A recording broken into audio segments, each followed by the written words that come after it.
What if I told you there's an ancient biblical text that claims to reveal the exact dates when Adam and Eve were created, when Noah's flood began, and even when Abraham was born? A text that the Ethiopian Orthodox Church considers so sacred they include it right alongside Genesis and Exodus in their Bible.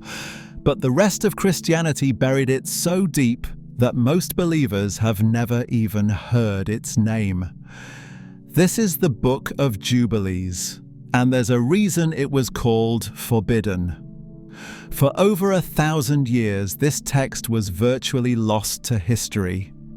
Then, in the caves of Qumran, alongside the Dead Sea Scrolls, archaeologists made a shocking discovery. Not just one copy of Jubilees, but 15 different manuscripts. More copies than almost any other non-biblical text found there. The ancient Jews who hid these scrolls didn't just think this book was important, they thought it was essential. So essential that they risked their lives to preserve it. But here's what's really fascinating. The Book of Jubilees claims to be written by Moses himself, dictated directly by an angel on Mount Sinai, the same mountain where Moses received the 10 Commandments. And unlike other apocryphal texts that were clearly written much later, Jubilees contains details about ancient Jewish practices that scholars now know could only have come from someone with intimate knowledge of pre-exile Judaism. This wasn't some medieval fabrication, this was ancient, really ancient. So why was it removed? Why did a text that was quoted by early church fathers, referenced in the New Testament, and preserved alongside Scripture suddenly become forbidden? The answer lies in what Jubilees actually says. And trust me, some of these revelations are going to shock you. First, let's talk about what makes this book so unique. Jubilees doesn't just retell the stories from Genesis and Exodus, it fills in the gaps. Those mysterious details the Bible leaves out, Jubilees provides them. Remember in Genesis when it says, "The sons of God saw that the daughters of men were beautiful, and they married any of them they chose." So, Genesis leaves us wondering who these sons of God really were. Jubilees doesn't leave us guessing. According to Jubilees, these weren't just descendants of Seth, they were angels. Fallen angels who came down to earth and taught humanity forbidden knowledge. They taught men how to make weapons of war. They taught women how to use makeup and jewelry. They revealed the secrets of astronomy, mathematics, and even how to read the signs in nature. But here's the kicker. Jubilees claims this angelic rebellion didn't happen randomly. It happened in the year 1170 after creation, during the days of Jared, Enoch's father. The text gives us exact dates, precise genealogies, and detailed accounts that read more like historical records than mythology. And this is where things get controversial. Because if Jubilees is right, then the corruption of humanity wasn't gradual. It was systematic, orchestrated, and it explains why God had to intervene with such dramatic action in Noah's flood.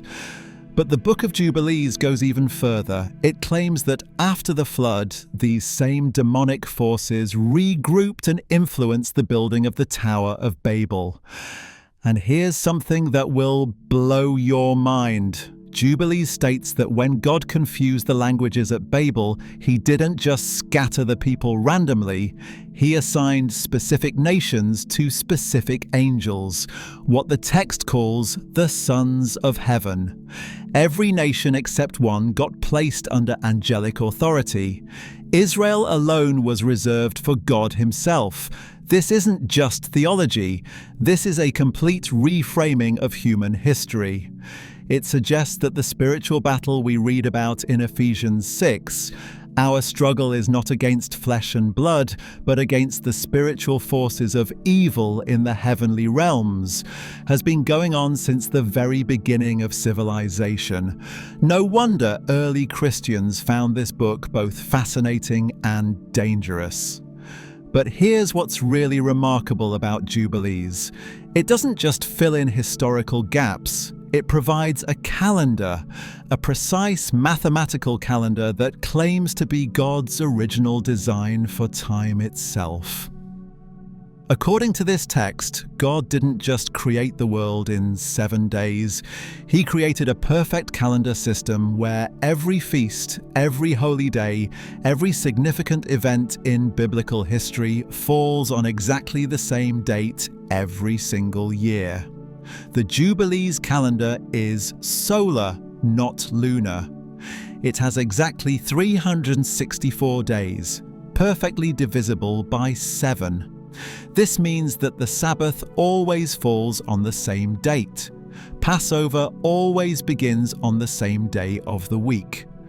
The Day of Atonement never shifts around. And get this, Jesus was crucified on a Wednesday according to this calendar, not Friday, which actually solves the 3 days and 3 nights problem that has puzzled Bible scholars for centuries. When Jesus said in Matthew chapter 12:40, "For as Jonah was 3 days and 3 nights in the belly of the great fish, so will the Son of Man be 3 days and 3 nights in the heart of the earth." He was speaking literally. Wednesday evening to Saturday evening, 3 full days and 3 full nights. But here's where the Book of Jubilees becomes truly prophetic. It doesn't just recount history, it predicts the future, and what it predicts about the end times is both sobering and hopeful. According to Jubilees, human history follows a pattern of Jubilee cycles, periods of 49 years that mirror the agricultural Jubilee laws given in Leviticus. After a specific number of these cycles, the text claims, Israel will return to righteousness, the temple will be rebuilt, and God's kingdom will be established on earth. The text suggests we're living in the final Jubilee cycles right now, so why was this book eventually rejected by mainstream Christianity? The reasons are complex, but they boil down to 3 main issues. First, Jubilees contradicts the Pharisaic calendar that became standard in Judaism after the destruction of the temple. The religious authorities couldn't accept a calendar that challenged their established system. Second, the book's emphasis on angels and spiritual warfare made some early church leaders uncomfortable. They worried it gave too much power to angelic beings and might lead to angel worship. Third, and perhaps most importantly, Jubilees claims that certain laws, particularly regarding calendar observance and marriage customs, are eternal and unchangeable, and this created tension with Paul's teachings about freedom from the law. But here's what's absolutely fascinating about recent scholarship. Modern archaeological discoveries have confirmed detail after detail from the Book of Jubilees. The ancient practices it describes, the geographical locations it mentions, the cultural customs it references, they're all historically accurate for the time period it claims to represent. And remember those 15 manuscripts found at Qumran? Carbon dating places them between 100 BC and 100 AD. Right in the heart of Second Temple Judaism, the same period when Jesus walked the earth. This means that when Jesus referenced the books in Luke 24:44, when he spoke of things written about me in the law of Moses, the prophets and the Psalms, there's a very real possibility he was including texts like Jubilees that his contemporaries considered scripture. Think about this for a moment. What if the reason Jubilees was preserved so carefully by the Qumran community wasn't because they were fringe extremists? What if it was because they recognized something the later church forgot? What if they understood that some truths are too important to lose, even if they're uncomfortable, even if they challenge our assumptions about how God works in history? The Ethiopian Orthodox Church never forgot. They kept Jubilees alive for over 1,500 years, copying it by hand, treating it as sacred scripture, refusing to let it disappear into obscurity.